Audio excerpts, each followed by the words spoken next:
Hello guys, welcome back to civil knowledge YouTube channel.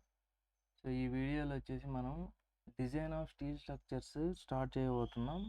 So ఈ design of steel structures ఈ syllabus మనం తీసుకునేది ఏంటంటే ఇక్కడ జేఎన్టీయూ సిలబస్ అనమాట, R23 ప్రకారం. సో ఈ R23 ప్రకారమే మనం సిలబస్ మొత్తం చెప్పుకుంటాం. బట్ ఎవరు ఏం ఫీల్ కావాల్సిన పని లేదు, ఎందుకంటే R20 అయినా R19, 18 మీరు ఏది తీసుకున్నా కూడా సిలబస్ అనేది సేమ్ ఉంటుంది. ప్రతి ఒక్క టాపిక్ అనేది కవర్ అవుతుంది. కాకపోతే ఇది సెకండ్ యూనిట్లో థర్డ్ యూనిట్లో సెకండ్ యూనిట్లో అట్లా ఉండొచ్చు మేబీ, అంతే. రెగ్యులేషన్ మారే కొద్దీ సిలబస్ దేనికైనా ఒకటే ఉంటుంది. ఆ ఇంపార్టెంట్ క్వశ్చన్స్ దేనికైనా ఒకటే ఉంటాయి. సో ఎగ్జామ్ ప్యాటర్న్ కూడా మోస్ట్లీ సేమ్ ఉంటుంది. కాబట్టి మీరేం ఫీల్ అవ్వాల్సిన పని లేదు వేరే రెగ్యులేషన్ అయితే. సో ఎవరికైనా కూడా మనం చెప్పే సిలబస్ అనేది సేమ్ ఉంటుంది. ఇంపార్టెంట్ క్వశ్చన్స్లో అవే ఉంటాయి, ఎగ్జామ్కి వచ్చేటి కూడా అవే ఉంటాయి. ఓకే, సో ఇప్పుడైతే మనం ఈ స్టీల్ స్ట్రక్చర్స్ కోర్స్ కంటెంట్ అనేది చూద్దాం. ఒకసారి చూసినట్టయితే ఇక్కడ సో ఫస్ట్ మొత్తానికి మనకు తెలిసిందే 5 యూనిట్స్ ఉంటాయి. ఆ 5 యూనిట్స్లో ఫస్ట్ యూనిట్ ఇక్కడ ఏమి ఇచ్చారంటే introduction to structural steel and design of connections.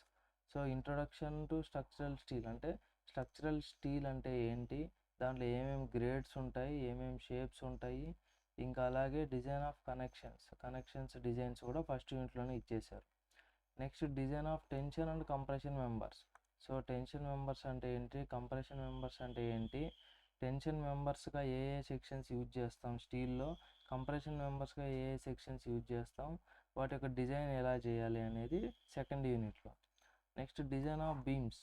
So బీమ్స్లో ఏమేమి టాపిక్స్ ఉంటాయి, వాటిని ఎలా డిజైన్ చేస్తాం అనేది ఈ యూనిట్లో చూస్తాం. Next industrial structures. So industrial structures అంటే ఏంటి, సో వాటిలో ఏమేమి ఉంటాయి అనేది మనం ఫోర్త్ యూనిట్లో చూస్తాం. అండ్ ఫైనల్లీ ఫిఫ్త్ యూనిట్లో plastic analysis and design. So ఈ పైన చేసేవన్నీ కూడా మనం ఏం చేస్తామంటే యాక్చువల్గా సో ఎలాస్టిక్ డిజైన్ అనేది చేస్తాం. బట్ ఫిఫ్త్ యూనిట్లో మాత్రం ప్లాస్టిక్ డిజైన్ అనేది కన్సిడర్ చేస్తాం. సో ఇప్పుడే మీరు టెన్షన్ తీసుకోవాల్సిన పని ఏం లేదు, ఏంటి ప్లాస్టిక్ డిజైన్ ఎలాస్టిక్ డిజైన్, నీట్గా మనం యూనిట్ బై యూనిట్ ఎక్స్ప్లెయిన్ చేయవద్దు, మీకు మొత్తం ఈజీగా అర్థమైపోతుంది. ఓకే, సో ఇప్పుడు ఈ కంటెంట్ అనేది చూద్దాం మనం ఏ యూనిట్లో ఏమేమి ఇచ్చారనేది. సో ఇక్కడ చూసినట్టయితే ఫస్ట్ ఇది general introduction. Next types of steel, first unit గురించి మాట్లాడతాం మనం. టైప్స్ ఆఫ్ స్టీల్, అసలు స్టీల్ అంటే ఏమేమి టైప్స్ ఉంటాయి, సో గ్రేడ్స్ ఏమేమి ఉంటాయి అవన్నీ ఇక్కడ ఉంటాయి. Next properties of structural steel. So structural steel యొక్క ప్రాపర్టీస్, సో దానికి డక్టిలిటీ ఉంటుందా, స్ట్రెంత్ ఎలా ఉంటుంది, ఇంకా ఏమేమి ప్రాపర్టీస్ అనేటివి స్ట్రక్చరల్ స్టీల్కి ఉంటాయి అనేది మనం మాట్లాడుకుంటాం. Next is rolled sections, Indian standard rolled sections అంటే ఏంటివి, ఓకే, అసలు రోల్డ్ అంటే ఏంటి ఇక్కడ మీనింగ్, అవన్నీ మనం డిస్కస్ చేసుకుందాం. ఆ రోల్డ్ సెక్షన్స్ ఏమేమి ఉంటాయి అనేది డిస్కస్ చేసుకుందాం. Concept of limit state design. So మనకి తెలుసు working stress design, limit state design అని ఉంటాయి. సో ఆ లిమిట్ స్టేట్ డిజైన్ కాన్సెప్ట్, అసలు ఏంటి లిమిట్ స్టేట్ డిజైన్ అంటే అవన్నీ మనం డిస్కస్ చేసుకుందాం. Next design of simple and eccentric bolted and welded connections.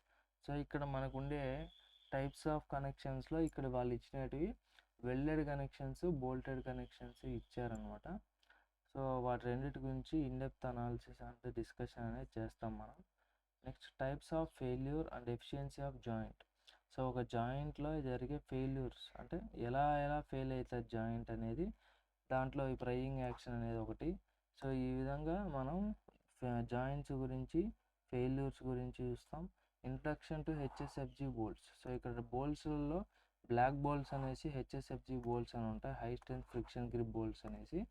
So ఈ కనెక్షన్స్లో ఇవన్నీ పార్ట్ అనమాట. సో మొత్తానికి ఫస్ట్ యూనిట్లో మనం ఇంట్రొడక్షన్ అండ్ కనెక్షన్స్ ఈ రెండు మనం చూస్తాం. Next second unit design of tension and compression మెంబర్స్లో ఏమేమి టాపిక్స్ ఇచ్చారంటే behaviour and design of simple and built up member subjected to tension. So ఈ టెన్షన్ మెంబర్స్లో మనకి ఏమేమి ఇచ్చారంటే సింపుల్ సెక్షన్స్ అండ్ అలాగే బిల్టప్ మెంబర్స్ అంటే ఏంటో కూడా చూసుకుందాం మనం. Okay, next shear lag effect. So shear lag effect అంటే ఏంటి, design of lug angles. So design of lug angles అంటే సో అవి ఒక పార్ట్ అనమాట, స్టీల్ స్ట్రక్చర్లో అవి ఒక పార్ట్. సో యాంగిల్స్ అనమాట అవి, వాటిని ఎలా డిజైన్ చేస్తాం లగ్స్ని. Next tension splice. So splicing అనేది ఎలా చేస్తాం. Next behaviour of short and long columns. So ఈ లాంగ్ కాలమ్స్ షార్ట్ కాలమ్స్ యొక్క బిహేవియర్ ఎలా ఉంటుంది. యూలర్స్ కాలమ్ థియరీ అంటే ఏంటి. Design of simple and built up compression members. So compression members simple అంటే రోల్డ్ స్టీల్ సెక్షన్స్తో యూజ్ చేసే కంప్రెషన్ మెంబర్స్ అంటే కాలమ్స్. అండ్ బిల్టప్ సెక్షన్స్తో ఎలా డిజైన్ చేయాలి with lacings and battings. Design of column bases. So column bases అంటే మనకి ఈ పెడెస్టల్స్ పైన స్టీల్లో ప్లేట్ పెడతాం కదా ఒకటి కాలం కింద. సో దాన్నే మనం ఏం చేస్తాం కాలం బేసెస్ అంటాం. సో ఇవి పార్ట్ దాంట్లో slab base and gusseted base. So మొత్తానికి సెకండ్ యూనిట్లో మనం tension members, compression members and column bases అనేటివి చూడబోతున్నాం. Next design of beams third unit. So బీమ్స్లో మనకి laterally supported beams, laterally unsupported beams. Okay.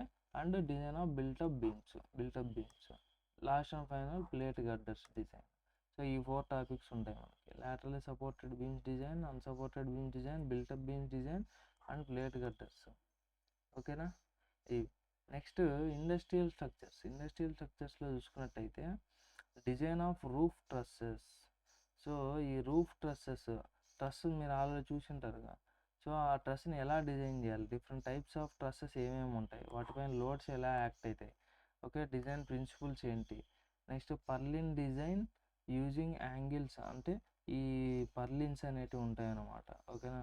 ఇది ట్రస్ అనుకోండి, దీనిపైన షీట్ వేయాలి అని అంటే ఈ విధంగా మనకి పైన ఇట్లా యాంగిల్స్ అనేటివి పెట్టి దానిపైన షీటింగ్ అనేది వేయడం జరుగుతుంది. లేదా మనకి ఫ్లాట్స్ అంటే ఏదైనా రెక్టాంగులర్ ఫ్లాట్స్ అయినా కూడా పెట్టచ్చు. ఓకేనా. సో ఇట్లా మనకి డిఫరెంట్ టైప్స్ ఆఫ్ జెడ్ పర్లిన్స్ అని ఉంటాయి. ఇట్లా డిఫరెంట్ ఉంటాయి. వాటిని మనం ఎలా డిజైన్ చేస్తాం. ఇక్కడైతే యాంగిల్స్ యూజ్ చేయొచ్చు, యాంగిల్స్ ఛానల్స్ యూజ్ చేయమని చెప్పారు. ఓకేనా.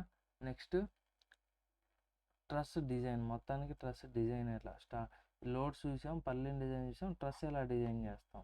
నెక్స్ట్ వాటి జాయింట్స్ ఎలా డిజైన్ చేస్తాం. నెక్స్ట్ అది అయిపోయిన తర్వాత ఇండస్ట్రియల్ స్ట్రక్చర్స్లోనే మనకి ఆ రూఫ్ ట్రస్ లోపల ఏముంటుందంటే సో గ్యాంట్రీ గడ్డర్ అనేది ఉంటుంది, క్రేన్స్ ఏమన్నా మూవ్ అవ్వడం కోసం. Next introduction to pre engineered buildings. So PEBs అంటాం. ఇది లేటెస్ట్గా వచ్చిన టాపిక్ అనమాట. ఎందుకంటే ఇప్పుడు ఇండస్ట్రీలో ఎక్కువగా ఉండేది కాబట్టి ఇంట్రొడ్యూస్ చేసాం కోర్స్ కంటెంట్లో. So introduction to pre engineered buildings. Okay. Next so last and final plastic analysis డిజైన్లో ఏమేమి చూస్తామంటే అసలు ప్లాస్టిక్ అనాలిసిస్ అంటే ఏంటి, థియరీ ఆఫ్ ప్లాస్టిక్ అనాలిసిస్ అసలు ఆ కాన్సెప్ట్ ఏంటి. Next design of continuous beam, దాని అప్లికేషన్లో మనం ఏం చేస్తాం, ఇక్కడ continuous beams, portal frames design చేస్తాం using not elastic design, using plastic design అప్రోచ్లో ఎలా చేస్తాం అనేది చూస్తాం. ఓకే. సో నెక్స్ట్ ఇక్కడ ఒక విషయం ఏంటంటే నాకు క్లారిటీ కావాల్సింది మీ నుంచి. క్వశ్చన్ పేపర్ ప్యాటర్న్ అనేది నాకు తెలిసినంత వరకు ముందు ఎలా ఉంటుంది అని అంటే సో 28 మార్క్స్కి ఫస్ట్ సెక్షన్ ఉంటుంది. దాంట్లో 2 క్వశ్చన్స్ ఉంటాయి అన్నమాట. 2 క్వశ్చన్స్. సో ఈ 2 క్వశ్చన్స్ ఏదో ఒకటి రాయాలో మనకి ఏమొస్తాయి 28 మార్క్స్ వస్తాయి, అంతే కదా. నెక్స్ట్ సెకండ్ సెక్షన్ ఉంటుంది. ఆ సెక్షన్లో మొత్తం ఎన్ని క్వశ్చన్లు ఉంటాయి, 5 క్వశ్చన్స్ ఉంటాయి. ఓకే. మొత్తం 5 క్వశ్చన్స్. అవి ఎన్ని మార్క్స్కి 14 మార్క్స్ క్వశ్చన్స్ ఇవి. దాంట్లో మనం ఎన్ని రాయాలి అని అంటే 3, ఎనీ 3 రాయాలి. అప్పుడు 14 3 42 మార్క్స్ వస్తాయి. సో 42 మొత్తం కలిపి 8 2 వచ్చేసి 10, 4 2 6, ఇక్కడ 1 7, 70 మార్క్స్. ఇది నాకు తెలిసిన ప్యాటర్న్. ఓకేనా. సో రీసెంట్గా నేను కనుక్కున్న దాని ప్రకారం ఏంటి అని అంటే మేబీ ప్యాటర్న్ చేంజ్ అవ్వచ్చు అని అంటున్నారు. అదేంటి అని అంటే సేమ్ లైక్ మీకు ప్రతి ఒక్క యూనిట్ నుంచి ఏఆర్బి క్వశ్చన్ వస్తుంది కదా, ఇదేమో యూనిట్ 1. నెక్స్ట్ యూనిట్ 2 నుంచి కూడా ఏఆర్బి క్వశ్చన్ ఏదో ఒకటే రాయాలి, ఏ కానీ బి కానీ. అట్లా 5 యూనిట్స్ నుంచి ఇట్లా 10 క్వశ్చన్స్ వస్తే మనం 5 రాయాలి క్వశ్చన్స్. సో దీంట్లో ప్రతి ఒక్క దానికి మనకి ఎన్ని మార్క్స్ వస్తాయంటే 14 మార్క్స్ ఏమో వస్తాయి కదా. సరే 10 మార్క్స్ క్వశ్చన్స్, అవి 50 మార్క్స్. నెక్స్ట్ 2 మార్క్స్ క్వశ్చన్స్ ఒక 10 20 మార్క్స్. సో 50 20 70 అంతే కదా. సో ఇది నాకు అంటే నేను కొంతమంది నాకు చెప్పిన విషయం అనమాట. బట్ మోస్ట్లీ ఇదే ప్యాటర్నే ఉండొచ్చు అని చెప్పారు మనకి. 28 మార్క్స్ 14 మార్క్స్ 28 మార్క్స్‌లో 2 క్వెషన్‌లు వస్తాయి. ఒకటి రాయాలి. 14 మార్క్స్‌లో 5 క్వెషన్స్ వస్తే 3 రాయాలనేసి. సో, ఇది ఒక్కసారి క్లారిటీగా మీరు కనుక్కొని కమెంట్ చేశారంటే మీ సార్ వాళ్ళని అడిగి, సో, మనం దాని ప్రకారమే ఫాలో అయ్యేదానికి ట్రై చేస్తాం. ఓకే. సో, ఇది ఒక్కసారి ఫైనల్ చేసి చెప్పండి. సో, దాని ప్రకారం మనం స్టార్ట్ చేద్దాం. అండ్ సో, మనం నెక్స్ట్ వీడియోలో ఫస్ట్ యూనిట్ అనేది స్టార్ట్ చేద్దాం. So, introduction to structural steel and design of connections అనే చాప్టర్ని స్టార్ట్ చేద్దాం. సో, ఈ లోపల మీరు క్వశ్చన్ పేపర్ ప్యాటర్న్ ఫైనలైజ్ చేసి కమెంట్ చేయండి.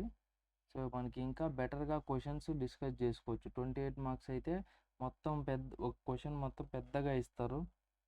అదే 10 మార్క్స్ క్వశ్చన్స్ అయితే అంతంత పెద్ద క్వశ్చన్లు ఇయ్యరు. కొంచెం చిన్న చిన్న క్వశ్చన్లు అనేటివి ఇస్తారు. దాన్ని బట్టి మనం ప్రిపేర్ అవ్వచ్చు. Okay. Thank you for watching guys. Please don't forget to subscribe our channel.